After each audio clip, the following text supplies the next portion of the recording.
କିଛି ଖାଇବା ମିଳୁନାହିଁ ବୋଲି ମାଣ୍ଡିଆ ଖାଉଛନ୍ତି।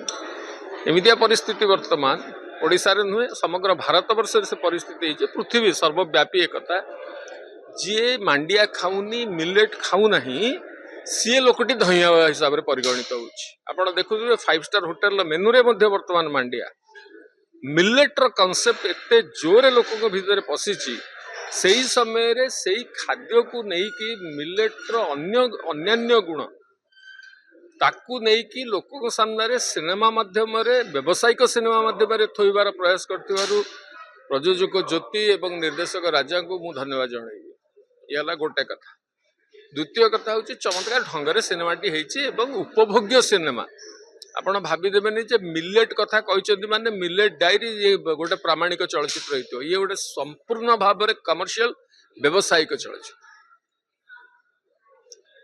ରହିଲା କଥା ଏଥିରେ ଯୋଉ ଚରିତ୍ର ମାନେ ଅଛନ୍ତି ସମସ୍ତେ ଅତ୍ୟନ୍ତ ଚମତ୍କାର ଢଙ୍ଗରେ କରିଛନ୍ତି। ମୁଁ ବେଶୀ କଥା ଖୋଲିବି ନାହିଁ, ଟିକେ ଟିକେ ସସ୍ପେନ୍ସ ଥାଉ। କିନ୍ତୁ ଦୁଇଟି କାଳଖଣ୍ଡରେ ଇଏ ସିନେମାଟି ଭାଗ ହେଇଛି। ଗୋଟେ 1800 ଶତାବ୍ଦୀର ପୃଷ୍ଠଭୂମି ଅଛି ଏବଂ ଗୋଟେ ବର୍ତ୍ତମାନର କଥା ଅଛି, 2024-25ର କଥା, 26ର କଥା।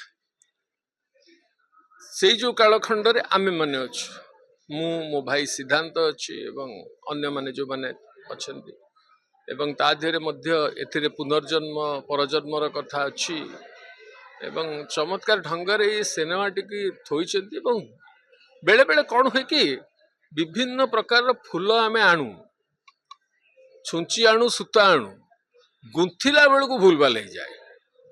ଇଏ ସିନେମାରେ ଗୁନ୍ଥାଗୁନ୍ଥି ପ୍ରକ୍ରିୟାଟି ଠିକ୍ ହେଇଛି, ତେଣୁ ସମ୍ପୂର୍ଣ୍ଣ ଭାବରେ ମାଳାଟି ଦର୍ଶକଙ୍କ ପସନ୍ଦ ଆସିବ ବୋଲି ମୋର ଦୃଢ଼ ଆଶା ବିଶ୍ୱାସ। କେବଳ ଏତିକି କଥା,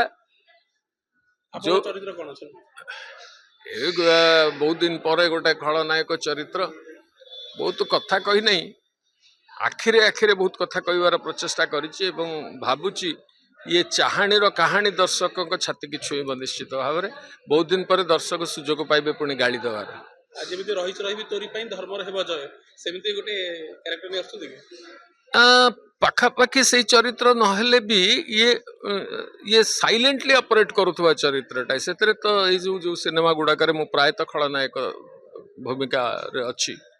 ଯେତିକି ସିନେମା କରିଛି 90% ସିନେମାରେ ଖଳନାୟକ ହିଁ କରିଛି, କିନ୍ତୁ ସେ ଚରିତ୍ର ଗୁଡ଼ାକ ଟିକେ ଲାଉଡ୍ ଥିଲା।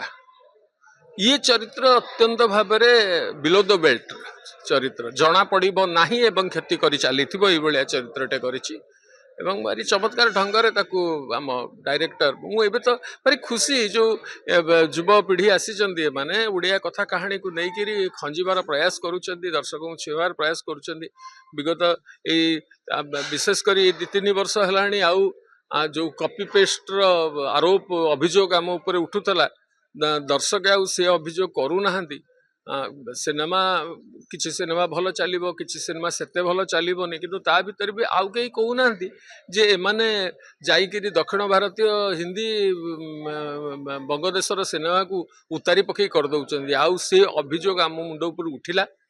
ଆମେ ଯୋଉ ପ୍ରକାରର ଗୋଟେ ଭାବୁଥିଲୁ ଯେ 2026 ସୁଦ୍ଧା ସେଟ୍ ହେଇଯିବ କଥା ସବୁ, ଓଡ଼ିଆ ଦର୍ଶକ ମାନେ ପୁଣି ଫେରିବେ ହଲ୍କୁ ଓଡ଼ିଆ ସିନେମା ଦେଖିବାକୁ ଏବଂ ସେ କଥା ଆରମ୍ଭ ହେଇଗଲାଣି। 2026 ଶେଷ ବେଳକୁ ଆପଣମାନେ ଦେଖିବେ ହାଉଯାଉ ହେଉଥିବ ଦର୍ଶକରେ, କାରଣ ଏବେ ଯୋଉ ସିନେମା ମଧ୍ୟ ରିଲିଜ୍ ହେଲା ସବୁତକ ସିନେମା ଦର୍ଶକଙ୍କ ଦ୍ୱାରା ଆଦୃତ ହେଇଛି। ଅତ୍ୟନ୍ତ ଖରାପ ନହେଲେ ଲୋକ ତାକୁ ରିଜେକ୍ଟ କରନ୍ତି ନାହିଁ।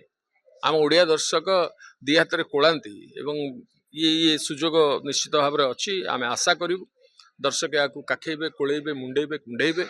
ଆଉ ଜନତା ଜନାର୍ଦ୍ଦନ ଆପଣ ନାହାନ୍ତି ତ ଆମେ ନାହୁଁ, ତେଣୁ ଆପଣଙ୍କ ଆସିବାଟା ଆମ ପାଇଁ ସବୁଠାରୁ ବଡ଼ କଥା। ରଜକୁ ଆସିବେ, ଗଣପର୍ବ, ଆମମାନଙ୍କ ପର୍ବ, ଓଡ଼ିଆଙ୍କ ପର୍ବ। ଓଡ଼ିଆ ପର୍ବରେ ଓଡ଼ିଆ କଥା, କାହାଣୀର କଥା, ଓଡ଼ିଆ ଖାଦ୍ୟର କଥା ଏବଂ ଓଡ଼ିଆ ଖାଦ୍ୟ କେମିତି ଔଷଧ ହେଇଯାଏ ତା କଥା। ଜୟ ଜଗନ୍ନାଥ।